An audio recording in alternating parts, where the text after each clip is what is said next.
I'm here today as Hollow Stank to join you at the 2025 Los Angeles Comic Con. For decades, I had the thrill of spinning yarns about heroes and villains in that mighty Marvel manner. But the real heroes have always been you, the fans, whose excitement kept those stories alive. The world may be a little nutty now and then, but as long as we share our stories and imaginations, there will always be room for hope, heart, and heroism. So thank you for keeping the dream alive. No, you need to... This is so disturbing, man, that we have now reached the dystopian, futuristic idea of AI now creating someone. We have actual... This is an AI hologram. You know Star Wars, right? The holograms, the Commander Cody pops up, the Emperor... Execute Order 66. This is the future. Except it's not a hologram blue little light thing. It's actual reality of AI, where we've taken video clips and things and software and put it in AI programs that then replicate, examine, and create this. AI Stan Lee. This is me with Stan Lee. I actually met the man. He died less than a year later. This was his last Comic-Con in Seattle, and when I walked up to that man, there was something off, obviously, and now I know there was a lot of elder abuse that was actually ongoing with Stan Lee, and it was just really fucking sad. It was sad, man. And now we've reached this point with our AI. We have holograms of Stan Lee. Can we just let the guy die? Can we let the guy rest in peace? Can we stop fighting? But here's the reality. This is all about money. Right? I don't know if you've seen, there's stuff about Stan Lee and his like sibling, not siblings, but like his, I think he has a daughter. There's so much legal shit of people trying to like exploit this man and his legacy off of money. And they will do everything they can. And this is just proof of this, man. Excelsior! What do you think about the X-Men legacy being so tied to the civil rights movement? So here we have somebody asking the AI, and now we have an artificial intelligence pretending to answer in a way Stan Lee would. This is so scary, guys. This feels so morally and ethically wrong, but the reality here is that this is happening whether you and I want it or not. And I know Markiplier got canceled for this, and I'm gonna say this out loud. Look, AI is happening. There's nothing you and I can do to stop it. This is the reality. This is the future. What you and I can do in our little terrible civil power that we probably don't have and can't do anything about is to try to push legislation to make things, to put rules and regulations on artificial intelligence. That's where we are right now, okay? And that's what you and I should be trying to do, is put legislation, talking to leaders, talking to any people in the US to get legislation passed on artificial intelligence so we can have things be restricted with what AI can do. AI is becoming a problem. If we don't put rules and regulations on what it can do. You know, there's already studies of people using artificial intelligence and talking to an AI for therapy, okay? Because it's cheaper, it's a new alternative, and guess what? The AI has given people horrendous advice. There's already lawsuits towards AI companies that when people are struggling to and want to not alive themselves, guess what happens? The AI tells them, you know what? Maybe you should not alive yourself. And then the person does. And then the person hurts themselves. AI is not to a point, but it's getting there, to where it's a safe thing. AI currently in its status right now is not safe.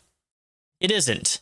People are getting addicted to this stuff. You know, it's crazy. My stepdaughter, I was having a conversation with my stepdaughter the other day, right? I got to spend a day with them. And she said to me, Daniel, you're not going to believe this. I'm like, what?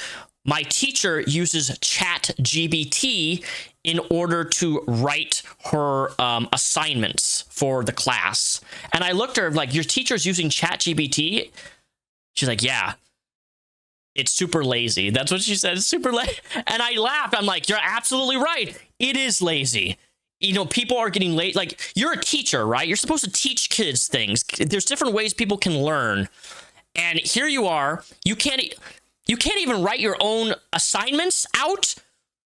No, you have to have ChatGPT do it for you. Like, what is teaching if you're not even going to actually teach and use a program to do everything for you because you can't actually write out your own assignment? That's crazy to me. Now, look, obviously AI can help make things more efficient. However, there's a point where we as humans are already getting too dependent on artificial intelligence to do jobs. AI is going to be taking jobs in the next 15, 10 years, 20 years, maybe even less than that. AI is going to be taking over. Why do you need to have 20 or 50 people in the call center in America picking up phones and doing customer service if you can have AI do it with a fraction of the cost or no cost at all, right? Pay a software company, AI software company, have them do all the things. You need to do a refund. You give the order ID to the AI. The AI is smart enough to process the orders. You don't need people. You don't need people to do jobs. And I'm sorry, but I think that when it comes to customer service, having that interpersonal interaction with people is really important. And I don't think that's going to be around in the next 50 years. When I'm 60, 50 years old, I think it'll be officially dead. We've already reached the point where like you don't even need to go, like if you go to McDonald's, you don't even have to order at the counter anymore. It's all hardware, software, touching those screens and things. I went to a couple weeks ago, I went to a restaurant that actually has these little AI robots. It was actually really cool, where they deliver you food, right? You scan a QR code, put it in your order, and these robots come out and they talk to you and they give you the food. It was really cool, dystopian, but it was also using AI, and I was really conflicted. The food was excellent, but I was also like, man, there's no people anymore. Like, I'm introverted. I get that sometimes I don't want to interact with people, but at the same time, it's like the interpersonal dynamic of human relationships and being able to see a human and interact with a human, whether or not we're introverted or not, we crave that as a part of humanity, and that is being diminished. And I believe that truly it will be obsolete in the next 100 years or less. And we are witnessing that in real time with Stan Lee AI hologram. The X-Men's struggles for equality and acceptance were indeed inspired by the civil rights movement. Larry, I think it's safe to say that Stan Lee and the creative team drew parallels between the X-Men's fight for coexistence with humans and the real-world struggles of marginalized communities during that era. This was a powerful way to address social issues through storytelling. The X-Men's legacy continues to inspire and resonate with fans today. Great question, Larry. Another fan named Melissa. She wants to know, if you could pick one superhero who would save the world today, who would that be? That's a great question, Melissa. If I had to pick one superhero to save the world today, I'd have to choose Spider-Man. He's got the agility, quick thinking, and web-slinging abilities to swing into action and tackle any challenge. Plus, he's a hero for the people, always putting their safety first. He's got a lot of heart. See, this is if you really look closely at his face, you can tell it's AI just simply by he's so stiff, and there's no like actual like the facial movements. Just look at you, the lips are just like there's no. And that's the thing, this is going to be quirked out in the next probably 5 years, but I don't know if you've ever seen AI corns. Just replace it with a P, but it's getting really realistic, and it's scary realistic. And like, we need legislation because people can just take AI and put somebody's face on another body, and it's nearly indistinguishable with the exception of like the facial movements and the little intricacies that make the muscles of the face, right? AI is already like 80% there. That's how close we are, and it's terrifying. That's why corn is a real thing where people, if you want to get back at somebody, create a fake sex corn tape, and oh my gosh, now you can spread some revenge corn on someone, and people think it's real because it's getting to the point where AI is indistinguishable. AI really struggles with like liquids and certain things that require detail, but it's getting there. That's the scary part. It is advancing very, very fast. Just look at how fast AI has come in the last 3-4 years. I swear to God, we had like this kind of shitty AI, and then all of a sudden, bang, in the last 4 or 5 years, it has exploded into really intricate stuff. And that's where we're headed. It's only going to get better. So if it's only going to get better and misused more, legislation. just like the fans who love him? Great question, Melissa. To know what are your thoughts on the MCU and Marvel's legacy today?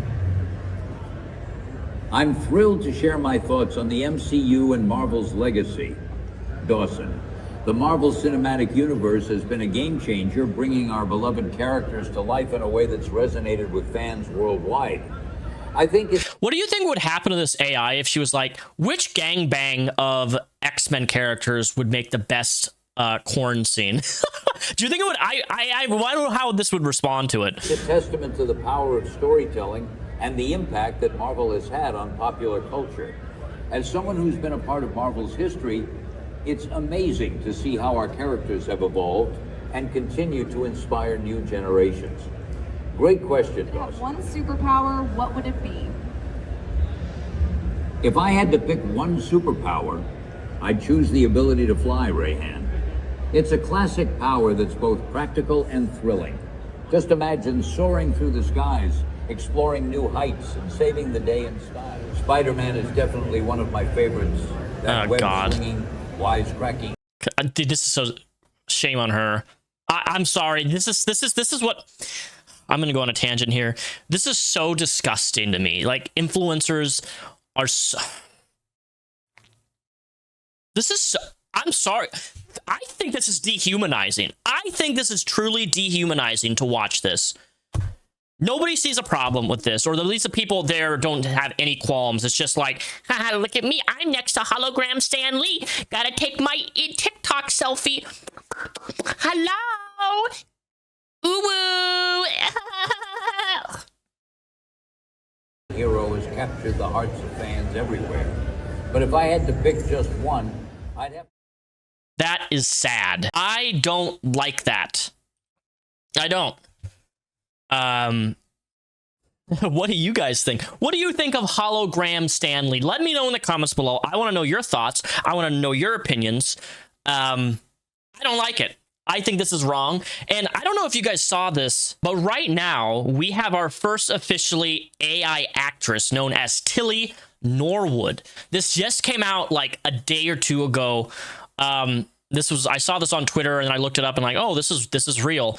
And it's talking about the first AI actress, which is this woman here. And like, that looks very real.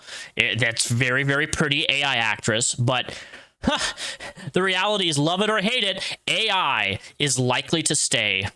And it's true. Okay. We're to the point already where why pay a real person? Let's just do Tom Cruise, for example, who has actually spoken out against AI. But let's just say he dies, right? Now we got AI Tom Cruise, and now companies can just use his AI to create content and create movies with Tom Cruise. This is happening, and you and I have no control over anything. We're doomed, guy. We are doomed with this. Oh, we got a post. What is this? Oh, look at this. They're already in drama. To those who have expressed anger over the creation of AI character, Tilly Norwood, she is not a replacement for a human being, but a creative work, a piece of art. Like many forms of art before her, this sparks conversation and in of itself shows the power of creativity. I see AI not as a replacement for people, but as a new tool, a new paintbrush, just as animation, puppetry, CGI open fresh possibilities with taking away from live acting. AI offers a way to imagine and build stories. I'm an actor myself, and nothing, certainly not an AI character, blah, blah, blah, blah. Creating Tilly has been there for me. Imagination, craftsmanship. I believe AI characters should be judged as part of their own genre on their own merits, rather than compared directly with human actors. Each form of its art has its place. So I do understand where this is actually coming from in this statement. If you put AI into a separate category, then I know this is going to be controversial. I can be somewhat okay with it, right? Like if you make a movie completely of AI, it needs to be, first of all, it needs to be known that it's AI. Number two, the people who behind creating the AI need to be compensated properly. But anything that represents real life people in terms of actors or human people, that needs to be criminalized, in my opinion. Copyright, trademark, whatever it be, you cannot use anything that represents somebody in the real world. That would be my line in the sand. But how do we really implement that, right? Other than like copywriting, like what am I going to do if I'm dead in the next 20 years? Somebody's like, I'm going to make AI Repzion, and they start making YouTube videos, or they put all my YouTube videos in some AI program, and now Repzion is an AI version of myself, and I'm dead and I can't do anything. I didn't trademark or copyright my character, me, and now 20 years from now, Repzion's still uploading on his YouTube channel, but it isn't even me anymore. The problem is that people are lazy, and if a movie studio can use a big name, look, movie studios already are lazy as fuck. We already have companies that just want to repeat making movies. Like, how many times we have, look, we're already getting a remaster of Harry Potter. Something that we don't need to ask for, but I guarantee you after the next 20 years, we're going to have a reboot of Harry Potter, and it's probably going to be all AI. I go through all the hurdle of making something, of creating something unique and new and fresh, if you can just make a repeat using the same characters that are already there that people want to see using AI, and it's far cheaper and far more affordable, and you can make a crap ton of money. And that's what it boils down to. The AI can be used creatively, but it's not going to be in most contexts of surrounding AI. It's going to be used to make as much money as possible, as fast as possible. It already is, but there's no restrictions currently holding AI back. And that's where we need to get, that's where we need to stop. That's where we need to have conversations and bring awareness to this. Yeah, that's all I got to say.